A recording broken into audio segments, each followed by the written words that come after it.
Dans sa course au siège au conseil d'administration chez Disney, l'actionnaire Nelson Peltz reçoit un soutien de poids puisqu'il s'agit de l'ancien directeur général de Marvel chez Disney. On voit ça ensemble.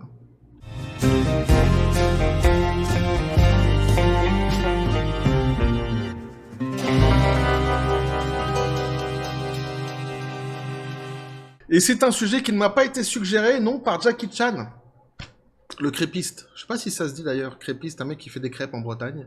L'humoriste aussi, je pourrais dire, un humoriste très connu, hein, breton, mais même plus généralement français, même international, Jackie Chan. Non, ça m'a été suggéré par Miguel sur le Discord de la chaîne, c'est déjà pas mal, et qui m'a en plus fourni un article, et ça c'est royal, sur lequel je vais m'appuyer ici, et je l'en remercie donc vivement. Petit café les copains. T'as vu cette rapidité dans la phrase à la fin? Ouais, mais je suis en compétition en ce moment.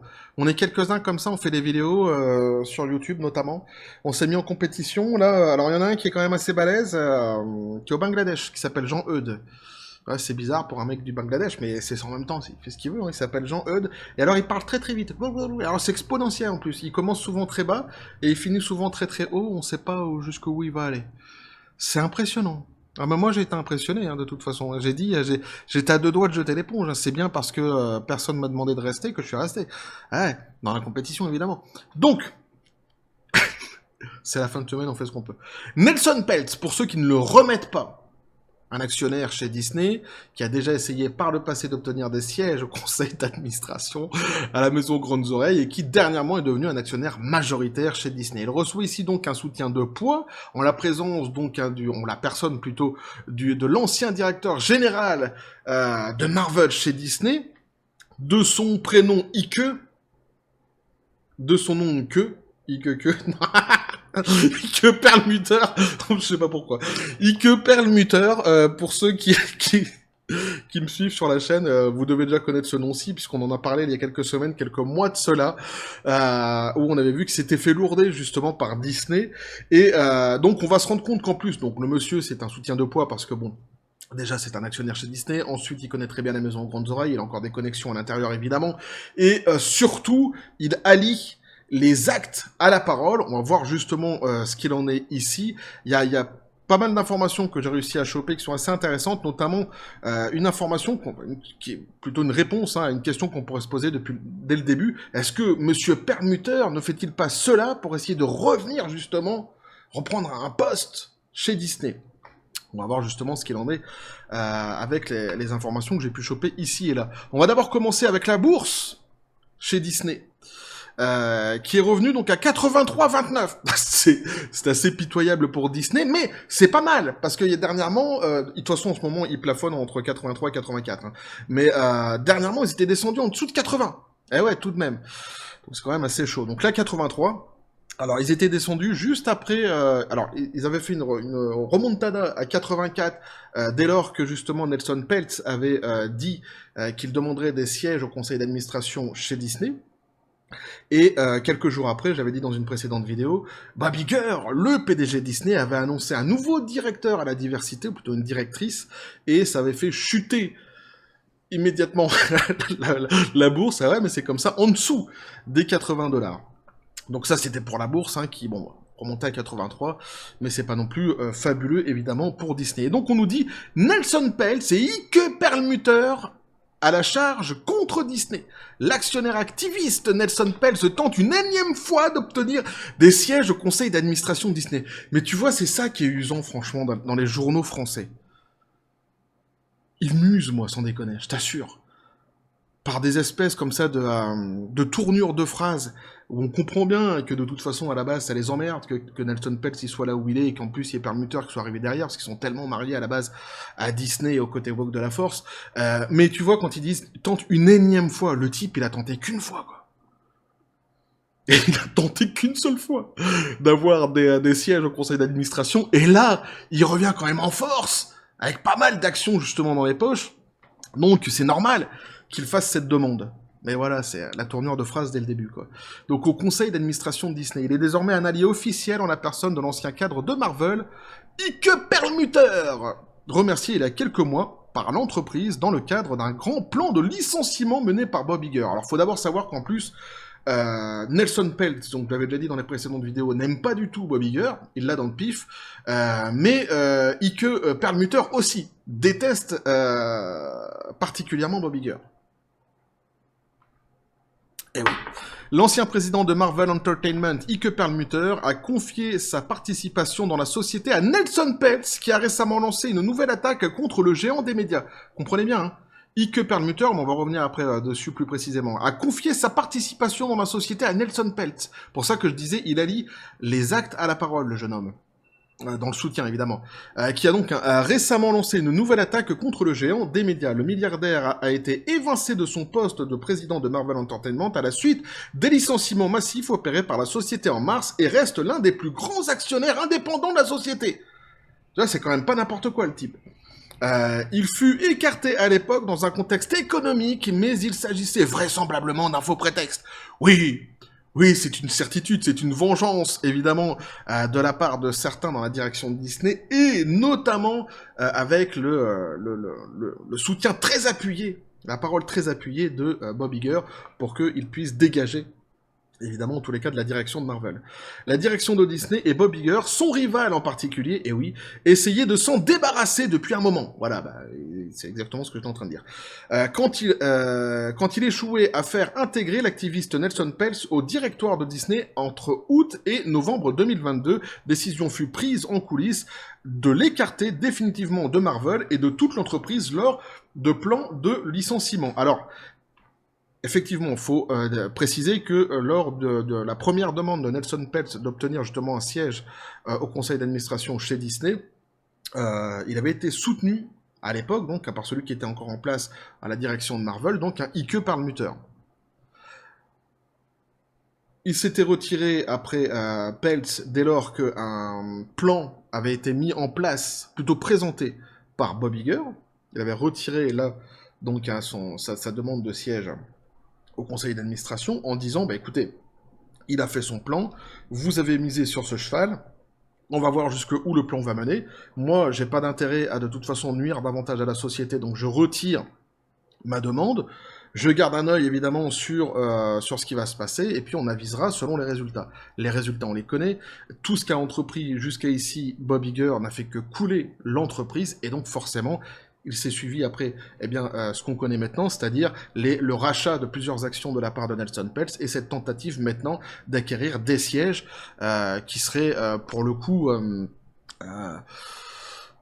des sièges qui devraient normalement en fait lui être attribués tant il est devenu un actionnaire important chez Disney. Alors, Trian Fund Management, le fonds d'investissement de Nelson Peltz, désormais l'un des plus grands investisseurs de Disney avec une participation évaluée à plus de 2,5 milliards de dollars, devrait demander plusieurs sièges, dont un pour lui-même. En janvier, Nelson Peltz a lancé une bataille par procuration similaire avec Disney, essayant d'obtenir un siège au conseil d'administration. À l'époque, la société déclarait détenir environ 9,4 millions d'actions évaluées à environ 900 millions de dollars. Donc ça, c'était à l'époque. Évidemment, maintenant, les choses sont tout à fait différentes. Dans un communiqué de presse publié à l'époque, Trian Group avait déclaré qu'il pensait pouvoir aider Disney à restaurer la magie et à reconquérir sa position d'entreprise de premier ordre, offrant des rendements très actifs pour les actionnaires. Peltz a retiré sa nomination en février après que Disney a dévoilé un vaste plan de réorganisation et de réduction des coûts qui a brièvement fait grimper les stocks. Alors tout ça, c'est vrai. Sauf qu'il faut préciser qu'en réalité, le plan en question, quand on dit Disney, non, c'était le plan de Bob Iger, précisément. Il avait d'ailleurs été rappelé pour cela. Ce plan est arrivé à la suite du licenciement de Bob Chapek.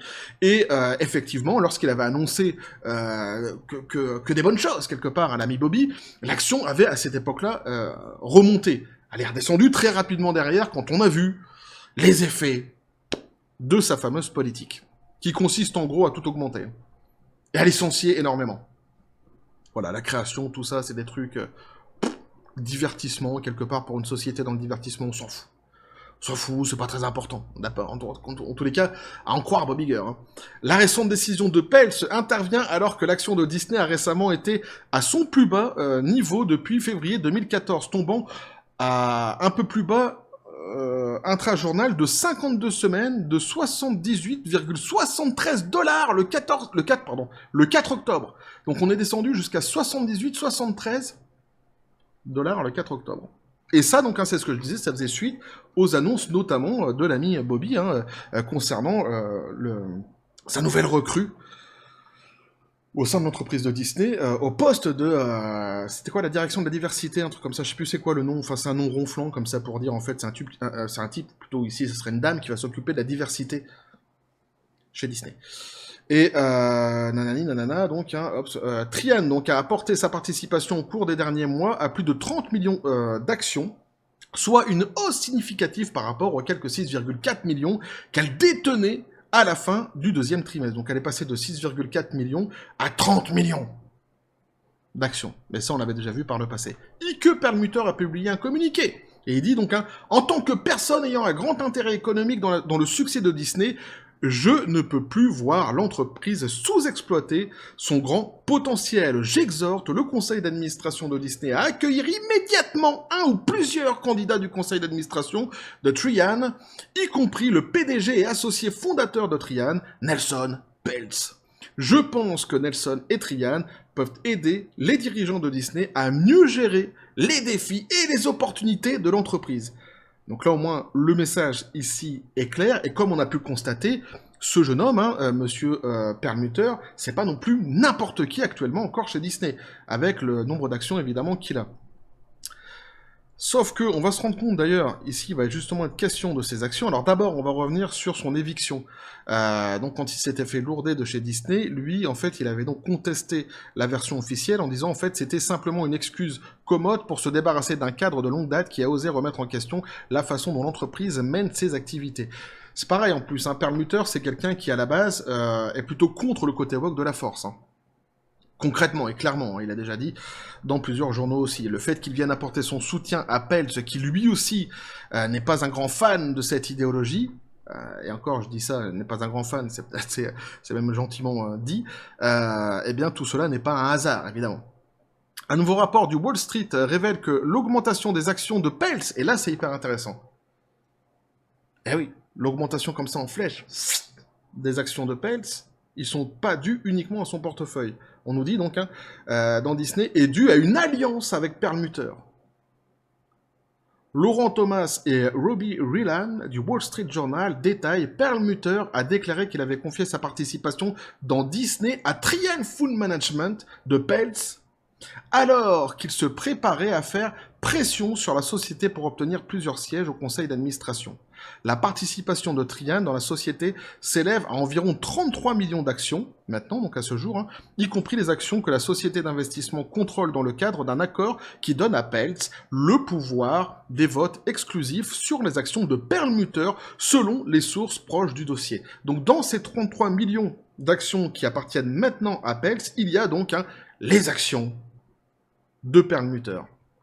Lui, quand il a vu surtout ce que Peltz était en train de faire, il est tout de suite venu apporter donc son soutien. C'est pour ça que je disais qu'il allie la parole aux actes, le jeune homme, puisqu'il a complètement donc fait gonfler ce nombre d'actions en s'associant, en associant ses actions à lui, en les donnant quelque part. En tout cas, en les mettant dans le chiffre d'acquisition des actions de Peltz, de manière à ce qu'il puisse avoir davantage de poids pour sa demande de siège d'administration. Perlmutter donc a non seulement donné à Peltz et Trian le contrôle de ses actions, mais le rapport indique qu'il envisage d'exhorter le conseil d'administration à accueillir immédiatement un ou plusieurs candidats de conseil d'administration de Trian. Donc ça, c'est le message qu'on vient juste de lire juste avant, où effectivement, il demande concrètement à Disney d'accueillir maintenant, eh bien, au sein de son administration, le groupe Trian et plus précisément Nelson Peltz. Quant à Perlmutter, qui pourrait obtenir un siège au conseil d'administration, là on pourrait se poser la question, est-ce qu'il a fait ça pour lui aussi, en fait, avoir un siège au conseil d'administration, ou alors peut-être revenir d'une manière ou d'une autre à un poste chez Disney? Eh bien, Trian, donc Peltz, dit, Trian ne cherche pas à ajouter Perlmutter, qui était président de Marvel Entertainment jusqu'en mars, au conseil d'administration de Disney. Et la société ne demande pas non plus à Disney de le réembaucher, ont déclaré donc les sources. Donc ici, ils éteignent directement l'idée qu'on aurait pu se faire d'une espèce de manipulation de la part de perlmuteur pour revenir par une porte ou par une autre dans la société aux grandes oreilles. Quoique de toute façon, il y est toujours attaché, puisque ces actions, bien qu'elles soient actuellement confiées à Peltz, elles sont toujours, en tous les cas, les siennes, jusqu'ici, visiblement. Donc, hein, ça évacue cette hypothèse, mais on comprend évidemment ici pas mal de choses, notamment la manière dont il a voulu soutenir cette fois-ci Peltz, qu'il avait déjà soutenu par le passé. Perlmutter, donc a fait gonfler le nombre d'actions de Peltz pour lui donner davantage de poids. On s'est rendu compte ici dans les articles qu'on a pu lire qu'en plus de ça, Perlmutter, à la base, c'est un actionnaire quand même assez important, aussi chez Disney. Il connaît très bien la maison Grandes Oreilles, il a forcément aussi des connexions à l'intérieur, et tout ceci, eh bien, apporte davantage d'eau au moulin, en tous les cas, dans la conquête des sièges au conseil d'administration que Peltz a entrepris. Savoir toujours hein, que Peltz, lui, il part du principe que il faut, comment je pourrais dire, il faut retravailler, pour dire les choses concrètement, tout le système actuel de Disney. En profondeur, hein, c'est ce qu'il a dit très souvent. Il parle, lui, de coûts excessifs dans certains domaines qui ne devraient pas avoir lieu, mais de toute façon, on peut que être d'accord avec lui quand on voit des productions à plus de 300 millions de dollars, quand on voit qu'après, ça devient des blockbusters dans les cinémas. Il parle aussi, évidemment, d'abandonner complètement le côté woke de la Force, hein, qu'il a de toute façon, j'avais déjà dit dans des précédentes vidéos, ce côté woke de la Force, il a déjà dit dans plusieurs articles qu'il déconseillait à toute entreprise au monde hein, de marcher derrière cette idéologie, tant de toute façon les résultats, on les connaît, hein, c'est-à-dire que la plupart des entreprises, Bud Light, etc., qui ont essayé de marcher derrière cette idéologie se sont complètement cassés la gueule. Donc là aussi, en fait, hein, il n'y a même pas besoin d'être un génie pour comprendre ça. Lui veut revenir au divertissement de Disney. Lui, il appelle ça donc la magie, évidemment, de Disney. Et c'est très intéressant parce que je me suis un petit peu intéressé justement au personnage Peltz et il a remonté pas mal d'entreprises par le passé. Il n'a pas toujours eu le même fonctionnement, c'est-à-dire que en règle générale, il arrive à communiquer avec les directions et c'est vraiment lorsque les directions ne veulent plus du tout communiquer avec ou ne l'écoutent pas du tout que là il rentre en règle générale donc dans les conseils d'administration de ces mêmes entreprises. Ça lui est arrivé donc par le passé déjà hein, de faire exactement ce même procédé avec d'autres entreprises, mais il y avait aussi eu d'autres procédés dans lesquels, justement, il n'allait pas jusque-là, puisque comme il était écouté, il n'avait pas besoin, quelque part, de prendre position de manière officielle dans la direction de l'entreprise. Ici, c'est ce qu'il tente de faire donc avec Disney, ce qui prouve bien que Disney est complètement sourd eh bien, à ce que certains actionnaires peut reprocher, et notamment au côté woke de la Force qui est employé dans la maison Grandes Oreilles. Et c'est vrai que si on pouvait se dire déjà que quelque part, les sièges que demande Peltz sont aujourd'hui complètement mérités, dans le sens où il est devenu un des actionnaires majoritaires chez Disney, ça va être compliqué pour Disney de lui refuser. Ici, davantage en plus avec ce qui est dit par Ike Perlmutter. Et bon, on va suivre évidemment le dossier, voir comment tout cela va se passer, mais c'est certain que ça doit en emmerder pas mal, et notamment, surtout, j'ai presque envie de dire, Bob Iger, qui lui, du coup, faut bien se rendre compte de ça, hein. Lui, il se retrouve sur un siège éjectable. C'est-à-dire que peu importe le contrat qu'il a actuellement, si Peltz arrive à ses fins, s'il a vraiment son mot à dire, le premier qu'il ira voir, c'est Iger. Si Iger ne le suit pas, ça risque d'être chaud. Il va se retrouver clairement sur un siège éjectable. Eh ouais. Donc forcément, pour moi, je trouve ça très très très intéressant ce qui est en train de se passer. Et ici, donc, hein, je voulais vous présenter donc cette news puisque ce n'est pas anodin, ce n'est pas rien, ce fameux soutien qu'apporte ici Ike Perlmutter. Bref, voilà ce que je pouvais vous dire là-dessus, les copains. N'hésitez pas à me dire ce que vous en pensez dans les commentaires, à vous abonner si le contenu vous a plu, à activer la petite cloche pour les prochaines notifications, les prochaines vidéos qui vont arriver, à balancer un like, à partager la vidéo. Vous avez mon Xor, le Discord et le Facebook de la chaîne qui sont dans la description des vidéos. N'hésitez pas à venir et à basculer du côté de la force absurde des réseaux sociaux. Sur ce, les copains, je vous dis comme toujours, la John Spartan. Et félicité, évidemment, hein, pour les articles ici que j'ai lus, vous avez vu que sur un article ici, j'ai pris quelques informations, je vous ai pas lu tout l'article, hein, si vous voulez le lire en entier, je vous invite évidemment à aller voir dans la description des vidéos, je mets toujours les liens, il n'y a pas de souci, et c'est un dossier que je vais continuer à suivre avec grand plaisir. Bref, et que la force soit avec vous.